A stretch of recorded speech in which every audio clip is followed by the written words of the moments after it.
Hey everyone, welcome back to my channel. Today I'm back with a brand new speed build, this time doing something a little bit different. So I thought I would actually do a build in Glimmerbrook, which is the Realm of Magic pack, which is actually one of the packs that released when I had some time off.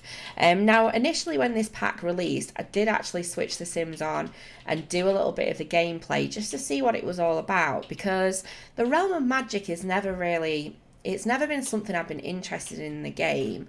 A lot of the time when I do my builds and things like that I always try and build quite realistically as opposed to, like fantasy builds or anything like that. But it's not to say that I haven't ever done anything along those lines before. I've built many kind of witches' castles and tree houses and things like that.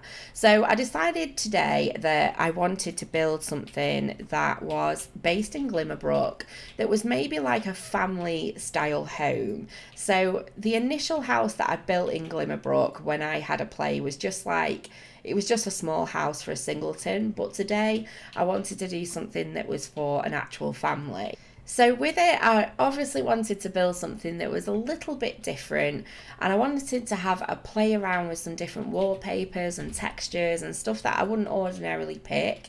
And I really love this roofing pattern. I just think I've actually used this pattern many times before, just never in this swatch, but it took me ages messing around with wallpapers to come up with like a design that I was happy with.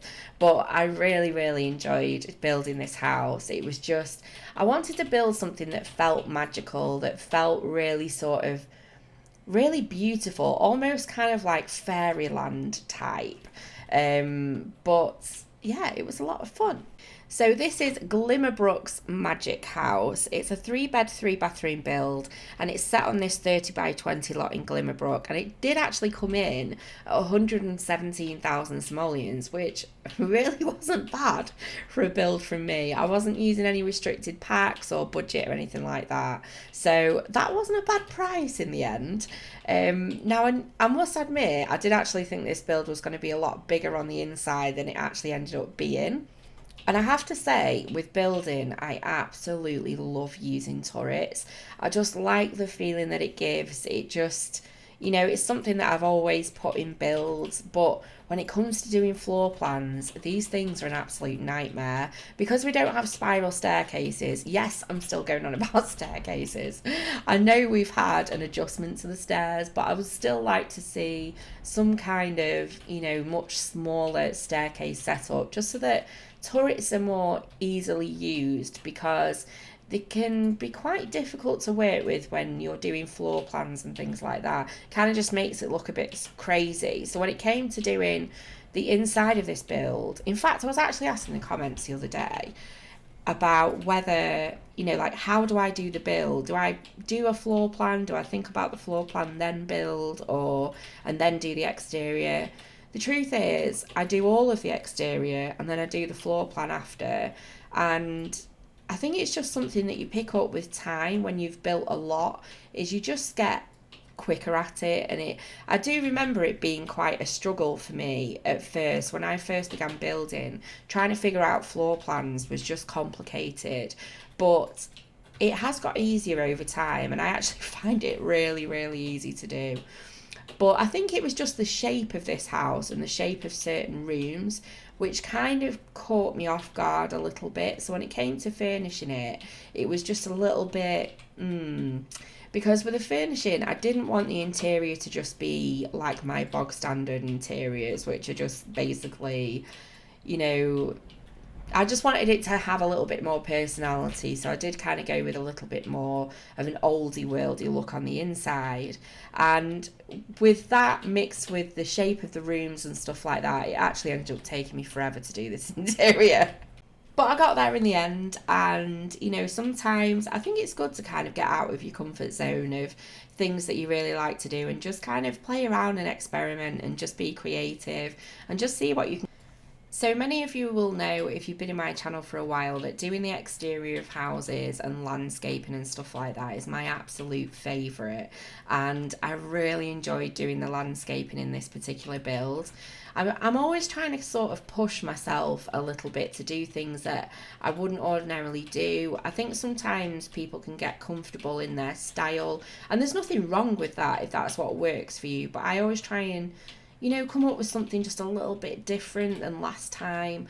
And with this one, I just enjoyed it. It wasn't a struggle, it just felt right, and I just loved the way it came together in the end. So Saturday morning, I managed to have a catch up on YouTube comments and got around to kind of writing back to everybody, and I just want to say thanks so much for all the comments. It honestly means the world to me, and there's just so many thoughtful things that were written as well, so I managed to take a bit of time out to try and reply to everybody, and yeah, thanks so much. It does mean a lot. So there were a few things, however, that people were asking about, so I thought I'd cover it in this video. And one of the first things was my pets. So people have been asking how my pets are doing, because I've talked about them previously in videos. So for those that don't know, I have a small pet chihuahua called Lola, who's 7 now. I've got a 1-year-old corn snake called Rose, and I have a 1-year-old green cheek conure called Mango.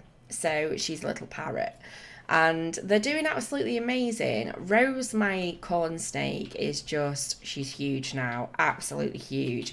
I think she's not quite fully grown yet, but she's not far off it, because she's not shedding as much as she was, and so that's kind of slowed right down. But she's still soft as anything, because they say with snakes that you should only really handle them around 3 times a week, that they're not really bothered about being handled. It's not like a pet dog or a cat where you need to keep that sort of interaction going, that relationship, just loving them and petting them and things like that. Snakes just don't have that within them, within their intelligence. So a snake can get used to being handled, but it doesn't really form relationships. So if I go for any period of time without getting her out, she's still placid as anything when I do. She's a really chilled snake. So yeah, she's doing absolutely fantastic. And my parrot, Mango, is doing amazing. She's actually speaking so much now, which when I got her, I knew they had the ability to speak, but it's very hit and miss as to whether any parrot will speak. It's not a guarantee. So the fact that she started to talk before she was a year old was a really good sign, because parrots normally start to talk, well, with green cheeks, is normally around a year old. So currently now she says Migo, which is actually supposed to be Mango, but my youngest daughter's always called her Migo, so that's what she says as well, which I just think's really sweet. She also says, what are you doing? Where are you going? She says nanite, hello, and yeah, nanite is her most recent one at the moment. When the kids are going to bed and they come in to say nanite, she'll say nanite, but she'll repeat it over and over and over again.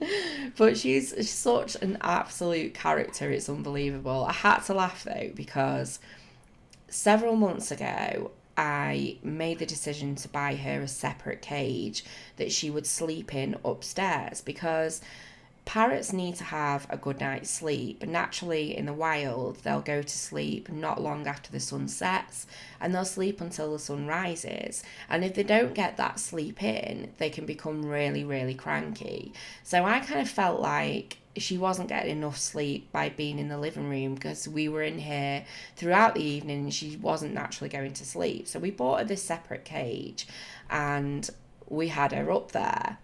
But then one night when I went to put her in, I was literally going to shut the bedroom door and I heard, "Where you going?"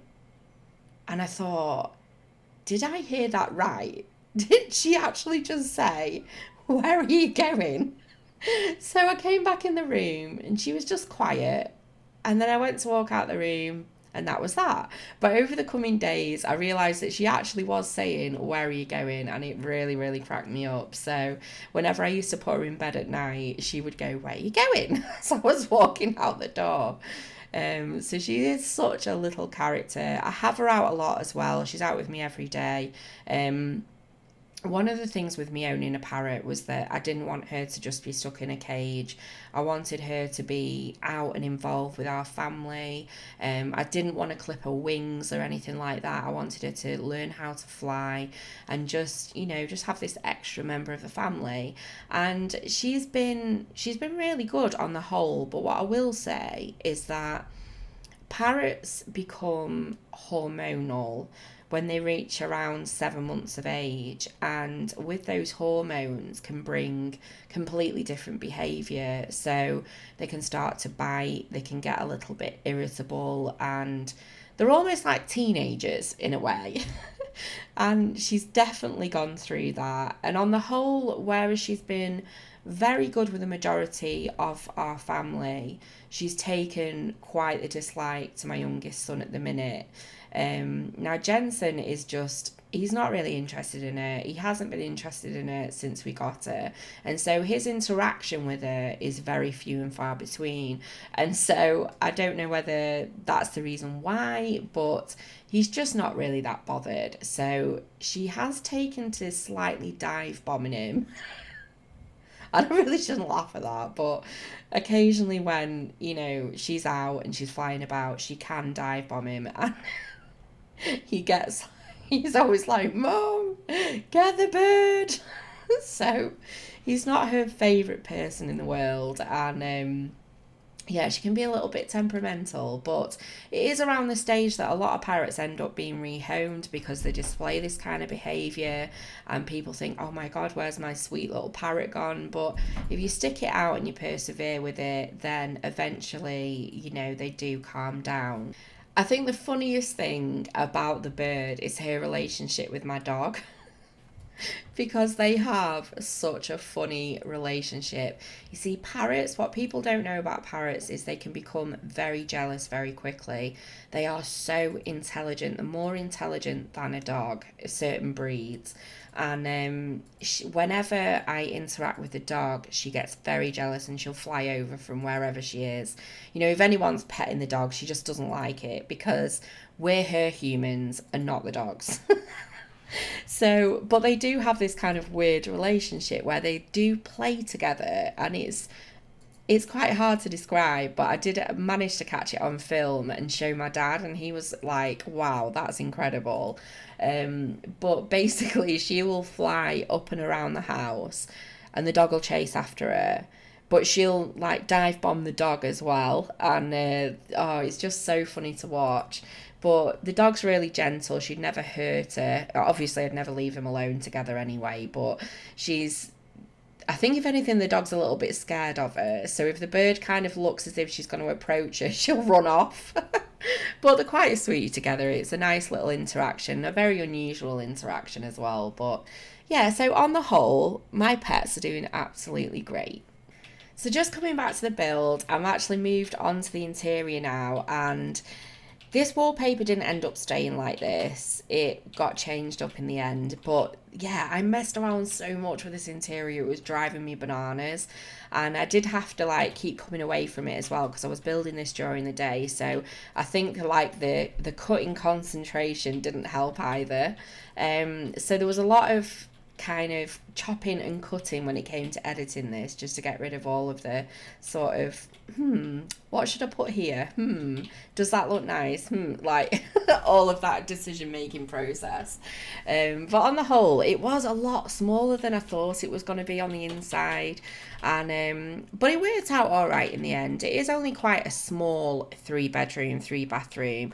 I'd say there was 2 decent sized rooms, but the 3rd bedroom I chose to do as a nursery. And I wasn't really sure whether to do a study in there instead, but I already had a study downstairs. So there's a couple of things that I didn't include in the footage, and that was the bathrooms, which, are just bathrooms, really. so you're not missing out there. And was also the turrets, because it's quite hard to sort of film the turrets. Sorry, my husband's just having a coughing fit there, bless him. So it's quite hard to film the turrets, but in the one on the left hand side I decided to put like a little downstairs bathroom, and in the one on the right, with it being a sort of magical house, when it came to doing this kitchen, I really wanted to put in a cauldron, you know, the thing that you sort of practice your magic in, you make your recipes in, but the kitchen was actually just too small, and I was trying to find, you know, sort out seating as well. So I decided to put the actual cauldron in its own room in the turret, which is just on the side of the kitchen. So it did actually work out in the end. So there was a lot of dark tones used throughout this house. Like I say, I didn't want it to feel very modern or anything like that. I wanted it to be a little bit more traditional and a bit oldie worldy inside. So there's a lot of dark tones used. So one of the other things that I was asked as well in the comments was about stop motion. So for those of you that watch multiple different simmers, some simmers are using something called stop motion to film their speed build, which is a really smart way to kind of, I think they're quite cool to watch actually. I really quite enjoy stop motion. So I decided to do a poll up on my Twitter the other day, just asking 2 questions, and one of them was about stop motion, whether you preferred watching stop motion videos or if you preferred the traditional way of doing speed builds like I'm doing here. And the other one was whether people preferred voiceovers or if they preferred music, because I think looking across simmers as a whole, it's quite split really. Some people place music over, some people don't, some people do stop motion, some people don't. It's, you know, and I suppose it's whatever works best for the creator at the end of the day. But as a creator, I just want to be able to provide you with the best experience. So I decided to put the questions out there just to see if you would prefer to see a video in stop motion, or you prefer to see some videos sometimes that don't have voiceovers, because let's face it, I do talk just utter crap. I would not be offended whatsoever if you said, Kim, you know what, let's just have some music. So with that being said, I am genuinely interested in whether, would you be interested in seeing a stop motion video? Would you mind seeing videos that only had music? Or do you just prefer the way that I do it with traditional and voiceovers? Just let me know what your preference is in the comments below. There's no right or wrong answer. It's just, I'm just doing a little bit of research, because the way this comment was worded was, I was wondering if you were going to upgrade to stop motion, and I thought, upgrade, you know, it felt like it was something that I should be looking at doing. But I know it's just 2 completely different formats, but both are very interesting. I do quite like the traditional way that I do it, just because I think as far as helping other people goes, I think it's easier to see the building process, but you know, not everybody wants to see that. I don't know, maybe. Well, anyway, you know what I'm getting at. Just leave it in the comments. But I hope you've all had a fab weekend. Mine's been really good, actually. I actually feel like since I've been back, like my days have got more meaning to them. Like my days are a bit more constructive, a bit more productive, and I'm feeling quite good. I'm in a good headspace at the moment. So it's been absolutely amazing catching up with everybody as well, like streamers and, you know, over on Twitch, as well as simmers, YouTubers, everyone over on Twitter. It's lovely. It's really good. It's like catching up with old friends. So, and especially seeing you guys as well in the comments. So I always try and make an extra special effort to get through comments too, because I do appreciate each and every one of you. I always say that, but I truly mean it. So I'm just working on this last bedroom now, which you can see is a really small space, and I was going to turn it into a study, but I thought if I do that, it'll only be a 2-bedroom house. So you can fit a single bed in here as well. It's just going to be a very tiny room, but it's doable. It's doable. But for now, I just decided to do a small nursery. But anyway, guys, I hope you've enjoyed this video if you've got this far. If you have, please give me a big thumbs up. And if you're not subscribed, it would be amazing to have you on board. But take care, and I'll see you in the next one. Bye.